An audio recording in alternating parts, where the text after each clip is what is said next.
Selama ini, banyak yang mengira bahwa penyakit pembunuh nomor satu bagi perempuan adalah kanker, misalnya kanker payudara ataupun kanker serviks. Ternyata, dugaan ini tidak sepenuhnya benar. Pasalnya, data dari World Health Organization atau WHO menyebutkan bahwa penyakit jantung dan pembuluh darah merupakan pembunuh nomor satu bagi para perempuan yang sebenarnya. Tahukah Anda berapa banyak perempuan yang menjadi korban dari akibat penyakit ini? Jawabannya adalah sekira 8 juta jiwa per tahun. Jumlah tersebut bahkan lebih banyak dibandingkan dengan jumlah perempuan yang meninggal akibat kanker, TBC, dan AIDS bila digabungkan. Dan yang lebih mengerikannya lagi, ternyata di negara berkembang atau negara dengan pendapatan rendah menengah, seperti di Indonesia,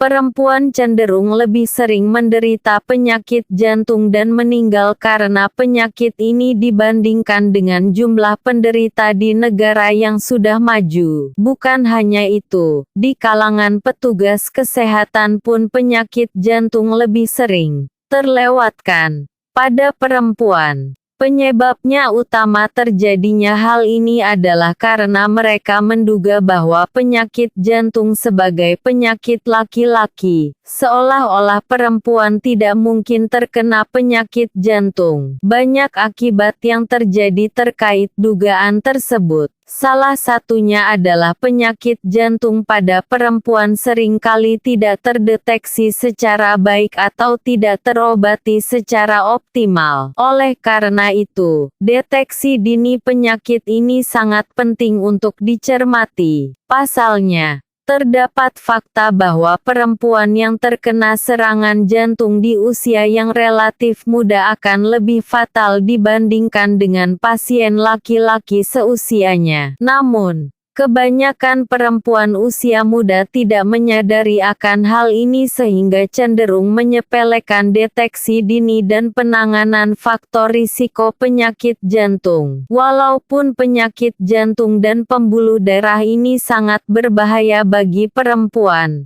penyakit ini adalah jenis penyakit yang dapat dicegah. Sebenarnya, perempuan sangat diuntungkan secara alami karena adanya produksi hormon estrogen saat masa sebelum seorang perempuan memasuki masa menopause. Kadar kolesterol baik atau HDL akan relatif lebih tinggi daripada laki-laki, terutama saat usia produktif. Hal ini adalah salah satu alasan yang menjelaskan mengapa penyakit jantung koroner sangat jarang terjadi pada perempuan usia muda yang masih menstruasi. Namun seiring dengan usia yang semakin bertambah, perempuan umumnya akan mengalami kenaikan berat badan. Demikian halnya dengan kadar kolesterol jahat atau low density lipoprotein (LDL) dalam darah. Meningkatnya kadar kolesterol jahat atau LDL, selain dapat menyebabkan penyakit jantung,